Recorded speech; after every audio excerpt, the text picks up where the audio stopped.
Ever notice how sometimes the hardest part of ending something isn't the ending itself, but realizing you should have done it sooner?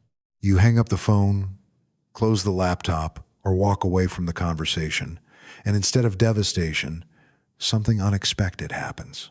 You exhale deeply, as if your body has been holding its breath for far too long. Your shoulders relax, your jaw unclenches, your mind goes quiet, like a constant background hum has finally been switched off. Then the guilt arrives. You start questioning yourself. Why do I feel relieved instead of sad? Aren't endings supposed to hurt more than this? Does feeling okay mean it never mattered as much as I thought? If this reaction feels familiar after ending a relationship, leaving a job, canceling a plan, or walking away from something that looked perfectly fine on the surface, it doesn't mean you're cold or emotionally detached. It means you were responding to pressure that had been building quietly, often invisibly, for longer than you realized. Pressure doesn't always announce itself dramatically. Sometimes it whispers. Sometimes it lingers in the background. Sometimes it simply asks for a little more patience, a little more compromise, a little more emotional energy day after day until your system is depleted. That's why ending things early can feel less like loss and more like oxygen. When you understand the psychology behind that relief, it becomes easier to stop judging yourself and start trusting what your body and mind have been signaling all along. Imagine lying in bed at night with your phone glowing in the dark. There's a message you haven't answered, not because you're busy or distracted, but because replying feels heavy. You tell yourself you'll respond later. You tell yourself you're overthinking. You even rehearse a response in your head and feel exhausted just imagining the conversation that will follow. Your body reacts before your logic can explain it. Your chest tightens. Your stomach sinks. Your breathing changes. Nothing dramatic has happened. There's no betrayal or argument, just a quiet resistance that refuses to go away. Weeks later, you finally end it, and that night something surprising happens. You sleep deeply. There are no replayed conversations, no rewritten messages, no mental rehearsals, just silence. At first, the quiet feels unfamiliar, maybe even unsettling. Then it feels safe. Then it feels like relief.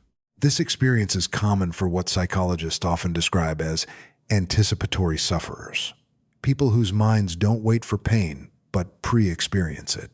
These individuals carry emotional weight in advance. Their brains constantly run simulations of what might happen next. If this continues, I'll feel trapped.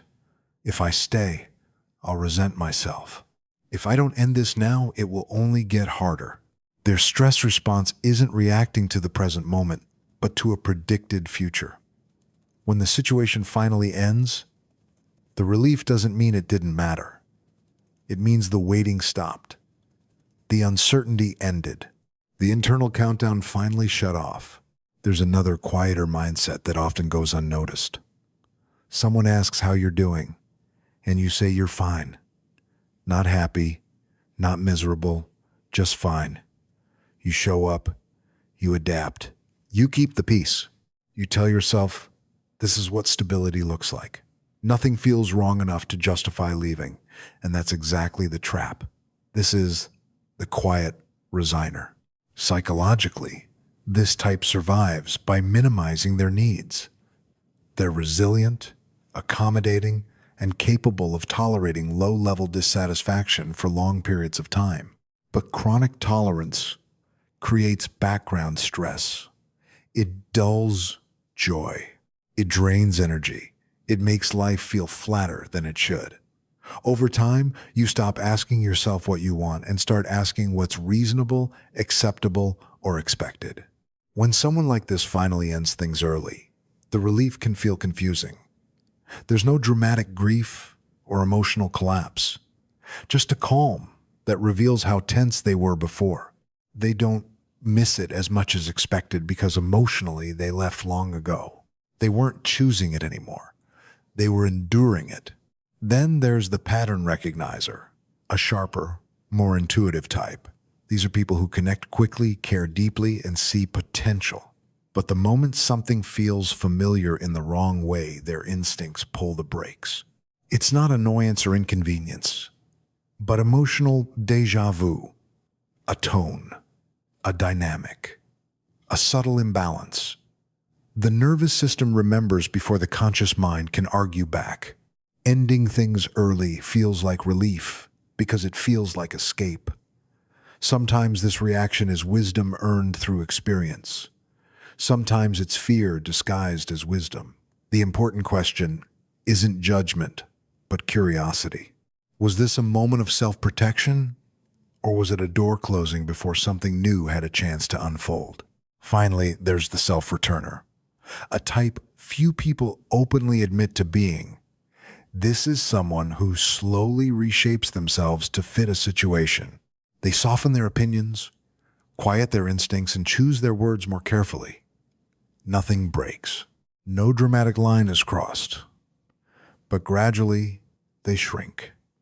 Because it happens slowly, they don't notice it until they step away. Psychologically, their identity has been under pressure. They've been performing a safer, smaller version of themselves in the name of maturity, flexibility, or understanding. When the situation ends, the relief is immediate and physical. Humor returns. Thoughts feel sharper. The body feels lighter. Parts of the self come back online, parts that had gone quiet without being noticed. The relief isn't really about the other person or situation. It's about reclaiming yourself.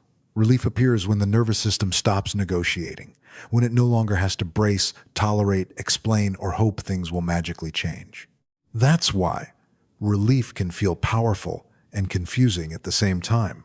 We're often taught that endings should devastate us, that sadness proves something mattered, and that feeling okay means it didn't mean much at all.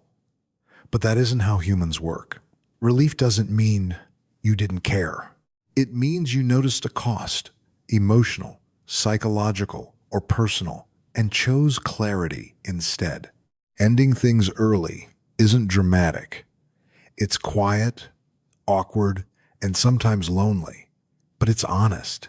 And honesty, especially when it has been suppressed for a long time, often feels like relief. It feels like alignment returning, like your inner voice finally being heard instead of negotiated away. So the real question isn't why you feel relieved, it's what you finally stopped carrying. Which type sounded like you? And what might that relief be trying to tell you if you actually listen? Because sometimes understanding your relief is the first step toward understanding yourself and toward making choices that don't just look right, but feel right too. If you enjoyed this video, don't forget to like and subscribe. Subscribe to the channel for more videos like this. Hit the like button if this helped you.